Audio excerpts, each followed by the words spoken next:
ሰላም ለእናንተ ይሁን የተወደዳችሁ የአባቴ ብሩካን የዘላለም ወገኖቼ ብዙ ምህረት ቸርነትን ያደረገልን ልዑል እግዚአብሔር የተባረከ ይሁን።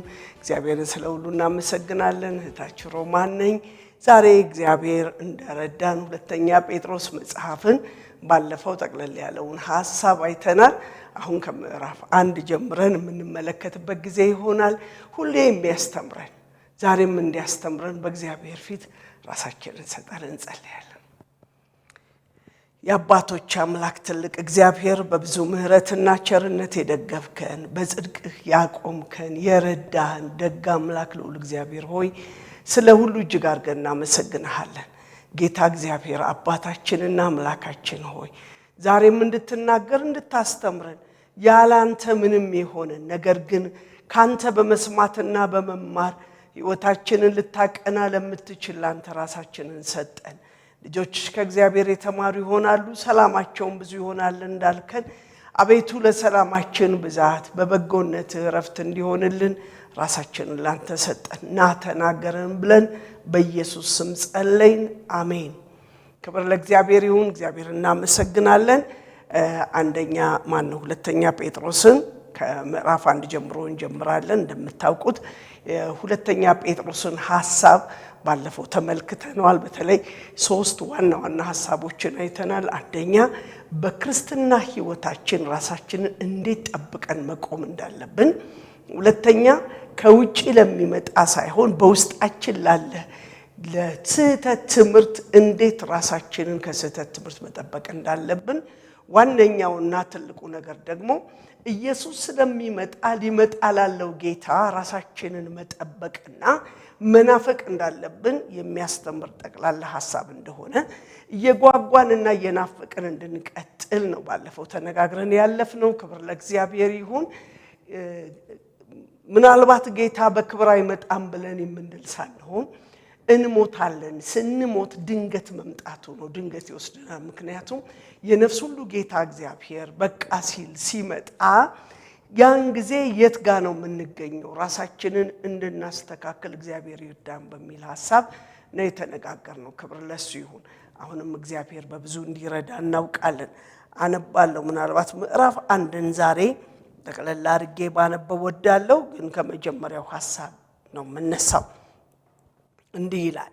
የኢየሱስ ክርስቶስ ባሪያና ሐዋርያ የሆነ ስምዖን ጴጥሮስ በአምላካችንና በመድኃኒታችን በኢየሱስ ክርስቶስ ጽድቅ ካገኘነው ጋራ የተካከለ የክብር እምነት ላገኙ የመለኮቱ ኃይል በገዛ ክብሩና በበጎነቱ የጠራንን በማወቅ ለሕይወትና እግዚአብሔርን ለመምሰል የሚሆነውን ነገር ሁሉ ስለሰጠን በእግዚአብሔርና በጌታችን በኢየሱስ ዕውቀት ጸጋና ሰላም ይብዛላችሁ።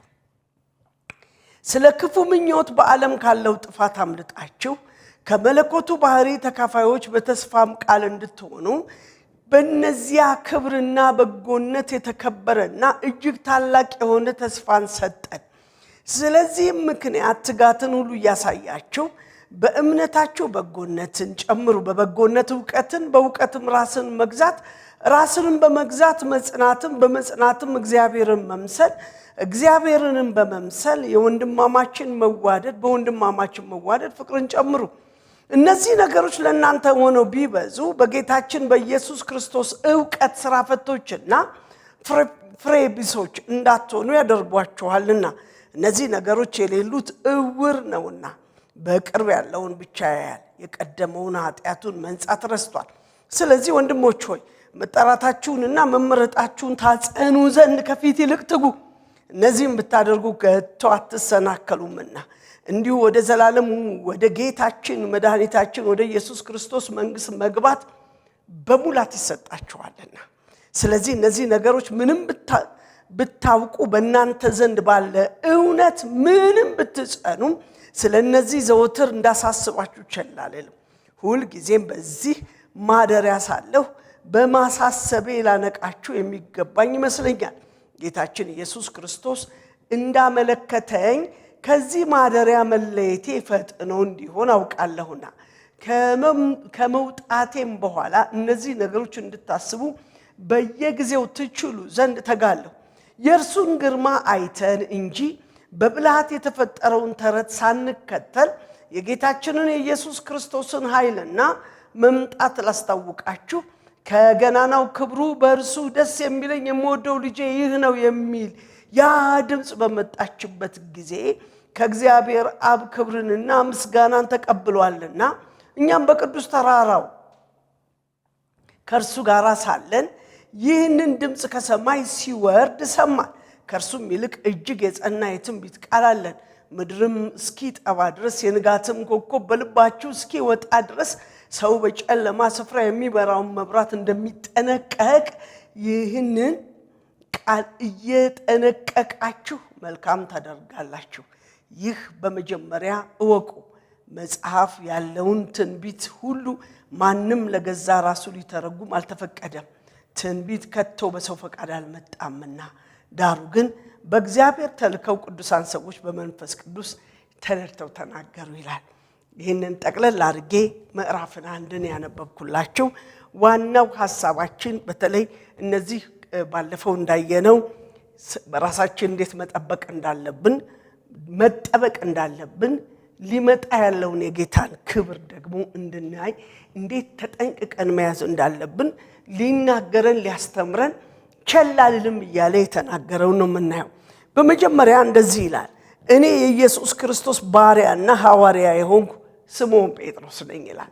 መጽሐፍ ደብዳቤ ሲላክ አድራሻ ያለው ደግሞ ለማን እንደሆነ አስረግጦ የሚናገር ዝም ብሎ የተለቀቀ የተበተነ ነገር ሳይሆን አድራሻ ያለው ላኪ ያለው ደግሞም ተቀባይ ያለው መልእክት እንደሆነ ሲያስረዳ እኔ ነኝ የምልከው የክርስቶስ ኢየሱስ ሐዋርያ የሆንኩ እና ባሪያ የሆንኩ ሐዋርያነትንም ባርነትን ፈቅዶ ሐዋርያነትን ከሱ ዘንድ የተቀበለ እንደሆነ ገብቶት ያለ ጴጥሮስ ለማን ይላል?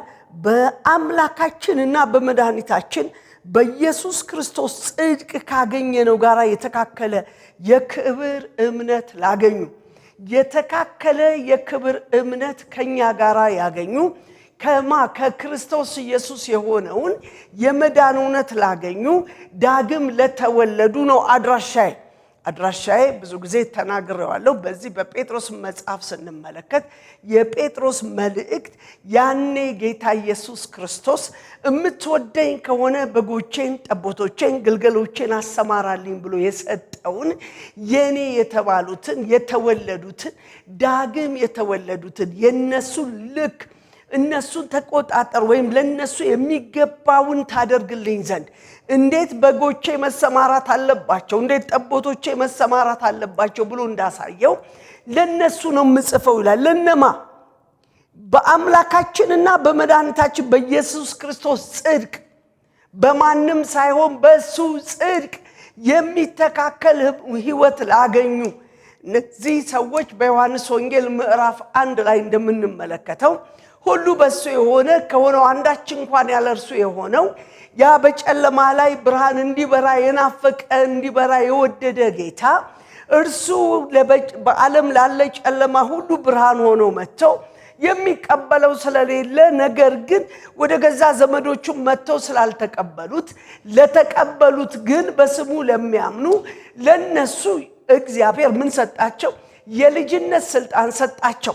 እኩል የሆነ የተካከለ ማለት ክርስቶስን እናከላለን አይደለም እያለ ያለው ነገር ግን በሱ ጽድቅ በኩል የእግዚአብሔር ልጅነትን ስልጣን ላገኛችሁ በሙሉ እኔም ይሄ ሆኖልኝ ነው። እኔም እሱን በማመን የሆነው ጽድቅ ተገኝቶ ነው። እኔም ከሱ የተነሳ ነው ባሪያ የሆንኩት፣ ፈቅጄ እንድገኝለት የሆንኩት፣ ሐዋርያ የሆንኩት ከዚህ በክርስቶስ ኢየሱስ ከተገኘ ጽድቅ ነው። መቼም ብዙዎቻችን እናውቃለን ብለን የምናውጀው የምናወራው ብዙ ነገር አለን። ነገር ግን ዕውቀታችንን በተግባር ልንፈጽመው ግን ፈቃደኞች ስላልሆንን ብዙዎቻችን በጨለማ ተከድኖብናል። ነገር ግን እንዲህ አይነት ነገር ለተገባቸው ለነሱ ነው የምጽፈው። ለነማ የእግዚአብሔር ልጆች ሊሆኑ ፈቅደው ለተቀበሉት በሙሉ ለእነሱ መልእክት አለኝ ነው የሚለው። ለነዚህ ለበጎቼ ለጠቦቶቼ ለግልገሎቼ ለተባሉት በክርስቶስ ኢየሱስ የእግዚአብሔር ለተባሉት አሁን እየሰማችሁ ለምታም እንዴ ጴጥሮስ ለሌሎቻችንስ ብትሉ እንግዲያው ልንገራችሁ ወደዚህ እውነት ካልመጣችሁ ብርሃን ካልበራላችሁ የጴጥሮስ መልእክት እየተናገረ ያለው ነው። በመጀመሪያ ይሄ ብርሃን ይብራላችሁ እኔ ለበራላቸው መልእክት አለኝ። እኔ ለእግዚአብሔር ልጅ ኢየሱስን ለሚያውቁ ለነሱ መልእክት አለኝ። መልእክቱ የኔ መልእክት ለእናንተ እንዲደርስ የሱ ብርሃን ይብራላችሁ እያለ ይናገራል። ክብር ለእግዚአብሔር ይሁን። ቀድሞ የተመለከትናቸውን ሐሳብ ስንመለከት በዚህ በአንደኛ ጴጥሮስም እያየን ያለፍናቸውን ነገሮችን ስናይ ለኛ የተካከለ የክብር ነገርን የሰጠን ጽድቅን ላገኘ ከኛ የተካከለ የክብር እምነት ላገኘ ለዚያ ነው የተካከለ ከማ እኛ አብረን ከነበርነው ጋራ የተካከለ አብረነው ስንገባ ስንወጣ የነበርን ከሱ ጋራ አብረን ያሳለፍን በብዙ መከራ ያለፍነን። አዎ እግዚአብሔር ዘመንን እድልን ሰጥተው በእኛ ዘመን እድሜ ክርስቶስ ተወለደ። በተወለደ ጊዜ ብዙዎች ተከትለው ነበረ። ነገር ግን ብዙዎች ደግሞ በእምነት ሲድኑ ሲጸድቁ አንመለከትም። እልፍ ሲሉ አይተናል። እኔ ግን አሁን የምጽፈው የጌታ ለገባው ሰው ብቻ ነው። ካልገባ አይገባም የጴጥሮስ መልእክት። ምክንያቱም ገና ሲጀምር በአንደኛ ጴጥሮስ ላይ እንዳየነው ከጨለማ ወደሚደነቅ ብርሃን የሚለው እውነት አይገባህም። ለምን? ክርስቶስን የተቀበለ ብቻ ብርሃን እንዲበራለት የእግዚአብሔር ፈቃድ የልቡ ሐሳብ እንደሆነ እንመለከታለን። ኢየሱስ ያድናል። ለተገለጠልን እውነት ለዚያ ለክብር እውነት ልንገኝለት የተገባ የሱ የፈቃድ ምክር በእናንተ ያለ እናንተ ስሙኝ። ለእናንተ ነው መልእክቴ። ደብዳቤው ከማን የመጣ ነው? ከጴጥሮስ የመጣ ነው። ማን ነው ጴጥሮስ? የክርስቶስ ሐዋርያና ባሪያ የሆነ ባርነቱ የገባው ከዚህ የተነሳ ለዚህ ጌታ ራሱን የሰጠ ነው ጴጥሮስ። እንዲህ ላለ የክብር መገለጥና መዳን ለተጠራችሁ ለእናንተ ዋው! የተጠራንበት እውነት ካልገባን ክርስቶስ ኢየሱስ ማን እንደሆነ ካልገባን ያይገባንም። መጀመሪያ ለገባን እውነት ለዛ ነው መልእክቱ። የጴጥሮስ መልእክት ዋነኛው ሐሳብ ራሳችሁን ጠብቁ የሚለው ለዳኑ ሰዎች ነው። ዮሐንስ ወንጌል 1 ላይ ሄደን ስንመለከት ልክ እነዚህ ከተቀበሉ በኋላ ስልጣን ከተሰጣቸው በኋላ ከዛሬ ጀምሮ ከወንድ ፈቃድ አልተወለዱም። ከማ ተወለዱ? ከእግዚአብሔር መንፈስ እንጂ ብሎ የእግዚአብሔርን ልክ የእግዚአብሔር የውልደት እውነት ሰው ሁሉ እንደ ከእግዚአብሔር አይደል የተፈጠረው? አዎ ከእግዚአብሔር ተፈጥረናል። ነገር ግን ከኃጢአትና በፈቃዳችን ከተገኘንበት ኃጢአት የተነሳ ከእግዚአብሔር የክብር ብርሃን ዞር ብለናል። ዞር ካልን በኋላ በጨለማ ነው ያለነው። ዓለም በሙሉ በጨለማ ነው ያለው። ስለዚህ በጨለማ ለሚኖር ሰው ብርሃን ይሁን ብሎ የመጣ ብርሃንን ያበራለትን ይህ የክርስቶስ እውነት ለኔ ነው ብሎ የተቀበለ ያ ሰው እርሱ ለዚህ ብርሃን የታጨ ነው። ለእናንተ ነው መልእክት ያለኝ። ለኔ ነው የሞተው የምትሉ የኃጢአት ስርየት በክርስቶስ በኩል አግኝተናል። ጽድቃችን እሱ ነው። ከሱ የተነሳ ነው የዳን ነው። እናውቃለን የምንል ሳንሆን የምንኖር ሰዎች እንድንሆን እግዚአብሔር ይፈልጋል። ባለፈው አንድ ጸሎት ጸልየን ነበር። ምን የሚል መሰላችሁ? ሳኦል ባዛ በአንደኛ ሳሙኤል ምዕራፍ 15 ላይ ሂድና አማሌቅን አጥፋልኝ፣ እንግዲህ መርጫለሁ፣ ለንጉስና ቀብቻለሁ፣ ሂድና ተበቀልልኝ ብሎት ከዛ ሻለ ትእዛዝ ሰማ። በቃ ሰምቻለሁ እግዚአብሔር ኑ አለ። ኃያላንን ሰበሰበ፣ ሄደ። ከዛ ሲያያቸው አጋግን ማሳዘነው። አጋግን ያዘ፣ ምርኮ ድል ነሳው ለማለት ደግሞ የሚያማምሩትን የሰቡትን ሲያዩ ሁሉም ጓጉላቸው። ስለዚህ ይዘው መጡና ህዝቡንም ስለፈራው ነው ይላል በኋላ ሲናገር ይዞ መጣ። አንተ እግዚአብሔር ያለኝም በሙሉ ፈጽም ያለሁ አለ። ታዲያ አማሌቅን ፈጽም አጥፋ አይደል ያለ ብሎኛል፣ ግን ህዝቡ አሳዘነኝ። ደግሞ ህዝቡ ለአምላክ ለእግዚአብሔር እኮ ነው፣ ምን አለበት ለእግዚአብሔር መልካም ቢሰዋለት። ከአማሌቅ አላልኩም፣ ከዛ መንደር አላልኩም፣ መስዋዕት የሚያስፈልገኝ እኔ እኮ መስዋዕት ናፍቄ አይደለም ትእዛዝን መፈጸምን ናፍቄ ነው ብሎ መንግስቱን እንዴት ቀዶበት 38 ዓመት ያለ እግዚአብሔር ህልውና ህዝቡን እንደመራ እናውቃለን። ልክ እንደዚህ እግዚአብሔርን እናውቃለን፣ በመስቀል ላይ ሞቶልናል፣ ትንሣኤውን እናውቃለን እያልን በእውነተኛው የእግዚአብሔር ትእዛዝ ካልተመላለስን ዕውቀታችን ባዶ ነው የሚሆነው። የጴጥሮስ መልእክት ደግሞ አይገባንም። የጴጥሮስ መልእክት ለኛ እንዲሆን ተደራሾች እንድንሆን ይሄ በመስቀል ላይ የሞተ ብለን ስለ መስቀል ልዩ ምልክታችን አድርገን ይዘነው የምንዞረው መስቀል እውነቱ ሲገባን ስለ በደላችን ስለ ኃጢአታችን ሞቶ እርሱ ደግሞ እንደገና በሶስተኛው ቀን ተነስቶ የኃጢአት ስርየትን አግኝተናል። በመስቀል ላይ ተፈጸመ ያለው እኮ ሞትኩ በቃ አለቀልኝ ማለቱ አይደለም። የሱ ጉዳይ አይደለም ያለቀው፣ የኔና የናንተ የኃጢአት ጉዳይ ነው ተፈጸመ የተባለው። ይሄ የተፈጸመው መልእክት አለቀ በቃ ከነዚህ ከአብረውት ከተሰቀሉት ከወንጀለኞች እሱ ቀድሞ ሞተ መባሉ አይደለም። ሞትኩ እኮ በቃ አለቀልኝ እያለ አይደለም። የናንተን ኃጢአት ጨረስኩላችሁ፣ እኔ ጠቅላላ ወሰድኩት፣ የኃጢአታችሁን ስርየት እንድታገኙ እኔ ስለናንተ ኃጢአት ሆኜ ለኃጢአታችሁ የሚሆን ስርየት ደሜን ሰጠው፣ ነፍሴን ሰጠው ነው ያለው። መስቀሉን እኮ እናውቃለን። ለኃጢአታችን ሞቷል እኮ። ለኃጢአት መሞቴን ሚስጥሩን ይሄ ለኃጢአት የተገኘ ማንነትን የጨረስኩበት እውነት እንደሆነ ተረድተው ከሆነ በመታዘዝ ኃጢአትን ለሱ ሰጥተህ ከትንሣኤው ጋር አብረህ ተነስተህ የሱን የጽድቅ ሕይወት ለመኖር ለተዘጋጀ ለሱ ነው መልእክቱ። የጽድቁን ሕይወት ከሞተ በኋላ ትንሣኤ ሆኗል። አሁን ለክርስቶስ ሞተን ለሱ ለመኖር ተነሳን የምንልበት ትንሣኤውን መብላት መጠጣታችን አይደለም። አዎ ሕማማቱን እናስባለን፣ ስቃዩን እናስባለን። ለኛ የከፈለውን ዋጋ ራሳችንን ስጋችንን የጎሰምን ልንጾም እንችል ይሆናል። ነገር ግን ያንን በቃ መከራ ይገርማል፣ ይደንቃል፣ መሰቃየት ይደንቃል፣ ለኔ የከፈልከው ዋጋ እያለ ለሚያደንቀው አይደለም። የጴጥሮስ መልእክት የእግዚአብሔርን ፈቃድ አይደለም። ይገርማል፣ ይህን ሁሉ መከራ ለኔ ተቀበለ፣ አቤት መገረፉ፣ አቤት በሰይጣን መተፋቱ፣ አቤት ምህረቱ ይገርማል ብለን ታሪክ ልናደንቅ አይደለም፣ ገድሉን ልናወራ አይደለም።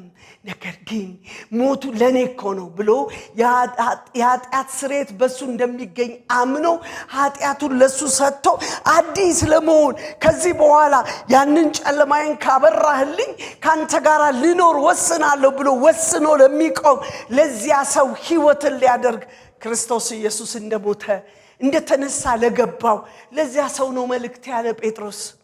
ምናልባት ዛሬ ክርስቶስ ኢየሱስን እናውቀዋለን ማለት ብቻ ሆኖባችሁ በቃ መስቀሉ የኔ ምልክቴ ነው፣ መስቀል ኃይሌ ነው እያላችሁ የምትመላለሱ የመስቀል እውነት ግን ያልገባችሁ ልክ ሳኦል እንደተናገረ በአንደኛ ሳሙኤል 15 ሄዳችሁ ስትመለከቱ በጣም በሚገርም ሁኔታ አማሌቅን አጥፋልኝ፣ ህዝቤ እንዳያልፍ፣ ህዝቤ ወደኔ እንዳይመጣ፣ ወዳልኩት መስመር እንዳይሄድ እንቅፋት ሆኖብኛል አጥፋልኝ ያለውን አማሌቅን ለማጥፋት ወጥቶ በአይኑ ፊት ያማረውን የሱን ፈቃድ ደግሞ ፈጸመ። እግዚአብሔርን እኮ ሰምቷል፣ ሰምቻለሁ እኮ አለ። ግን ትእዛዙን በትክክል መፈጸም ስላልቻለ እግዚአብሔር ናቁታል። ዋው! በእግዚአብሔር የተናቀ ህይወትን ላለው አይደለም ጴጥሮስ እየጻፈ ያለው። ነገር ግን በእግዚአብሔር ለተመረጠ ለተለየ ሰው መልእክት አለኝ ያለ ጴጥሮስ። የጴጥሮስ መልእክታችሁ እንዲሆን ትፈልጋላችሁ? በእግዚአብሔር ሳይናቅ መኖር ትፈልጋላችሁ? አዎ ብዙዎቻችን ከኛ በላይ መስቀሉን የሚያውቅ ጣሩን የሚያውቅ መከራውን የሚያውቅ ማን አለ? አዎ እናውቃለን፣ ታውቃላችሁ። በጣም በብዙ እንዲያውም እሱን ለመምሰል ብዙዎች ራሳቸውን በሰንሰለት ሲገርፉ አይቻውቃለሁ። ራሳቸውን ሰውረው ደብቀው በየዋሻው ተሰውረው ለሱ ነው እሱ የከፈለውን መከራ ልክፈል የሚሉ ብዙዎች አሉ። ደግሞም በተለይ በሕማማቱ ሰሞን የሚደረገው ትልቅ ሽር ጉዳይ አለ። ስጋን መግራት፣ የሚያስፈልገው ምግብ መከልከል፣ ከራስ ፍላጎት ከፈቃድ ከስጋ ፈቃድ ራስን ከልሎ መኖር፣ ይሄ ነው የሚገባም ብለው ብዙዎች እኮ ራሳቸውን ለምንድነው መከራው ትዝ ያለ? አዎ መከራው ትዝ ካለ ታዲያ ለመከራው ምላሽ ስጣ። ክርስቶስ ኢየሱስ ላንተ ላንቺ ለርሶ እንደሞተ እውን አውቀው መከራው ገብቶት ከሆነ የመከራው ምክንያት የሆነውን ኃጢአቶትን አስቀምጡለታ፣ ተውለታ፣ ከኃጢአት ተለዩዋ። አንተና አምላኬ ካንተ ሌላ የለም በሉታ። ሌላ ተታካኪ ነገር አታብጁለት። እግዚአብሔር ብቻውን በአንድ ልጁ በኩል የዘላለምን ሕይወት ሰጥቶናል። ይሄ ለገባችሁ ለእናንተ ነው መልእክቴ ይላል ጴጥሮስ። የእግዚአብሔር ነገር ለገባችሁ ስለኔ ኃጢአት ነው የሞተው ብላችሁ የኃጢአት ስርየት የተቀበላችሁ በሱ የጸደቃችሁ ያን ጊዜ የተካከለ የእምነት ሕይወት ያገኛችሁ። መተካከሉ ቀጥሎ ያለው ዮሐንስ 1:13 እንሄዳችሁ ስታዩ እነዚህ ይላል ስልጣን መሰጠት ብቻ አይደለም። እነዚህ ምን የሆኑ ናቸው ይላል? እነዚህ ስልጣን ብቻ ሳይሆን ከእግዚአብሔር መንፈስ ተወለዱ። ሃሌሉያ! መወለዳቸው እውነታቸው ከማን? ከእግዚአብሔር መንፈስ እንደሆነ። ሃሌሉያ! ክብር ለእግዚአብሔር ይሁን። ስለዚህ ምን ይላል ጴጥሮስ ሲናገር? በአምላካችን በመድኃኒታችን በኢየሱስ ክርስቶስ ጽድቅን ካገኘነው ጋር የተካከለ የክብር እምነትን ላገኙ እኛ ጽድቅን አግኝተናል። ደግሞ የተማመነ እምነት ያላችሁ አላችሁ ወይ? ከሌላችሁ እናንተን አይመለከትም። ልትኖሩ ይገባል። ዝም ብሎ እናውቃለን በማለት ሳይሆን በመኖር ሕይወት ውስጥ የተመሰረተ የታተመ እምነት ላገኙ ለነሱ ነው መልእክቴ። በምን የታተመ? በክርስቶስ የመስቀል ጣር ሞቱ የኔ ነው ብለው ተቀብለው ራሳቸውን ለሱ የሰጡ። ከዚህ በኋላ ለሥጋ ፈቃድ አልኖርም። ያኔ በሥጋ ፈቃድ በአባቶቼ የመጣውን በአንዱ ምክንያት የመጣውን ኃጢአት አንዱ የሁላችን በደል ተሸክመ ከሞትክና ሕይወት ካመጣ ካንተ ጋር ልስማማ ግድ ነው ከሚሉ ጋር ተስማምተው ከሚቆሙ ጋር እነሱ ልክ እንዲህ ሲስማሙ ከአብ ጋር የተካከለ ምን ሆነላቸው? እምነት። ሃሌሉያ! አረ ኢየሱስ ያድናል። የተካከለ እምነት ያገኛችሁ እኛ ገብቶናል፣ ጸድቀናል። ጽድቅን በክርስቶስ አግኝተናል። ሞትና ትንሣኤው ገብቶናል። ጨለማችን ተገፏል። ድሮ እንጠራጠረው ነበር። እንዲያውም በቃ እሱ የለም እኛ ሄደን ምን እናድርግ ለራሳችን አሳ ጠምዳለሁ ብዬ ነበር እኮ እኔም ባልገባኝ ጊዜ ብዬ ነበር። አንድ ጊዜ አንተ አምላክ ነህ ስለው ነበር። አንድ ጊዜ አይድረስብህ ወድሃለሁ ስለው ነበር። ሞተ ሲባል ግን ተነሳም ሲባል ሊገባኝ አልቻለም። ሄድኩ ወደ ቀደመው ወደ ተውኩት እኮ ሄጄ ነበር። ግን አሁን ገባኝ። ግን አሁን ተረዳው። ጽድቁን አገኘው። እንደኔ የተካከለ ጽድቅ ላገኛችሁ፣ በዚህ እምነት የተሞላ ማንነት ላገኛችሁ ለእናንተ ነው መልእክቴ ይላል። እናንተ ሰዎች ላስቀናችሁ ወዳለሁ። ይሄ እውነት ላልገባችሁ፣ ከዚህ እውነት ጋር አልትቆሙ፣ ጨክናችሁ ያልቆማችሁ የተወደዳችሁ የአባቴ ብሩካን የዘላለም ወገኖቼ በምህረቱ እጅ እንድታልፉ እናንተ የምትሰሙኝ ደግሞም ሰምታችሁ ገብቶናል ብቻ የምትሉ ይህ መልእክት በእውነት ጨክኖ ለቆመ ለሥጋው ፈቃድ ራሱን ያልሰጠ በጨከነው መንገድ ለሚራመድ ለሱ ነው መልእክቴ ይላል። ከዚህ ጌታ ጋር አብሮ ለመቀጠል ትወዱ ይሆን? ትፈቅዱ ይሆን? ወገኖቼ ይሄ መልእክት ለኔ የሚሆንልኝ እኔ እኮ አውቀዋለሁ። መስቀል እያልኳለሁ፣ ትንሣኤ እያልኳለሁ፣ ኢየሱስ እያልኳለሁ፣ ክርስቲያን እየተጫወትኳለሁ። እውነቱ ግን አልገባኝም። መጽደቅ ያልገባኝም ደግሞ ከነ ጴጥሮስ ጋር የሚተካከል እምነት እንዳለኝ አይገባኝም። ልጅነት አይገባኝም። የእግዚአብሔር ልጅ መሆኔ አይገባኝም። ሊመጣ ላለው ተስፋ የተዘጋጀው እንደሆንኩ አልገባኝም የምትሉ አላችሁ። ያልገባችሁ እኔ ገብቶኝ ነው የምነግራችሁ። ተስፋ እንዳለኝ አውቃለሁ። የዘላለም ሕይወት እንዳገኘው አውቃለሁ። ይሄ መልእክት በትክክል ለኔ እንደሆነ ገብቶኛል። እንዴት ያላችሁ እንደሆነ አምኜ ኃጢአቴን ለሱ ሰጥቼ አትሰሪም እንደ ኃጢአት ብትሉኝ ልሰራ እችላለሁ። ነገር ግን ቶሎ የሚመልስ አምላክ እንዳለኝ አውቃለሁ። ለኃጢአት ግን የተዘጋጀው አይደለሁም። ኃጢአትን ለመስራት ተዘጋጅቼ ነገ ይፈውሰኛል ብዬ አይደለም። ድንገት ግን ልሳሳት እችላለሁ። ብሳሳትም የሚራራ የሚምር አምላክ እንዳለኝ አውቄ የሆነኝ እኮ ብዬ ራሴን ለሱ ሰጥቼ የዘላለምን ሕይወት ልቀበል ራሴን ሰጥቻለሁ። በሱ ፈቃድ በምህረቱ በቸርነቱ ባሪያው እንደተናገረ ምህረትና ቸርነት ናቸው በቤትህ ለዘላለም የሚያኖሩኝ። በጠላቴ ፊት በዘይት መቀባት አይደለም፣ ጽዋዬ መትረፍረፉ አይደለም፣ ደህና መመገቢያ አይደለም፣ ከሞት ማምለጥ አይደለም፣ የተከተለ ምህረት በቤት ያኖረኛል አለ። በሱ ምህረት ውስጥ ተሰወርኩ። ለእኔ ነው ይሄ መልእክት። እንደኔ ይሄ መልእክት የኔ ነው ልትሉ ደፍራችሁ ለመናገር የምትፈልጉ አሁን አንድ ጸሎት አብረን እንድንጸልይ እወዳለሁ። ይህን ጌታ አውቃለሁ ነው እንጂ እርፍ አላለም ውስጤ። የተካከለ ጽድቅና እምነት የለኝም የምትሉ እንዲኖራችሁ የምትፈልጉ ከኔ ጋር አብረን እንጸልያለን። ምናልባት በምታዩት ቁጥር ደግሞም ወይም ምልክት አሳዩኝ በአስተያየት መስጫው ላይ። እኔ እናንተ ጋር አብሬ ቀጥሎ ያለውን እንጸልያለሁ። ግን አሁን ከኔ ጋር አንድ ጸሎት እንጸልይ። ይሄ ይገባኛል ብለን እንድንቆም ማለት ነው። እንጸልያለን። እኔም እንጸልየውን እስቲ ጸልዩ። ጥቂት ጸሎት አብረን እንጸልይ። እንደናንተው እኔም እንዲህ እንድጸልይ ሰዎች ደግፈውኝ አግዘውኝ ገብቶኝ ነው ዛሬ ላይ የቆምኩት። ክብር ለሱ ይሁን። እንጸልያለን። እግዚአብሔር አምላኬ ሆይ አመሰግንሃለሁ ይህን ቀን ለኔ ስለሰጠህ። አለማወቄን መተላለፌን ሁሉ በመስቀል ላይ ለኔ በሞትከው ባንተ ላይ አኖርኩ። ከዛሬ ጀምሮ ስጋዬንና ክፉ ፈቃዱን ዓለምንና ክፉ ምኞቱን ሰይጣንንና ክፉ ስራውን ክጄ ለዘላለም ጌታ አምላክ እንድትሆነኝ ራሴን ላንተ ሰጣለሁ። ለዘላለም ግዛኝ። በል እንደ ቃልህ ያንተ አድርገኝ። የተካከለ እምነት እንዳገኝ ልጅህ አድርገኝ። በደሌን ሁሉ በልጅ ደም አሁን እጠብልኝ። ጽድቅና እውነትን የተሞላ ሕይወት እንድኖር እጅህ ትደግፈኝ፣ እርዳኝ። ሕያውና ገናና በሆነው ባከበርከው ልጅህ በክርስቶስ ኢየሱስ ስም ጸለይኩ፣ አሜን። እግዚአብሔር አምላክ ይባርካችሁ። እንጸልያለን።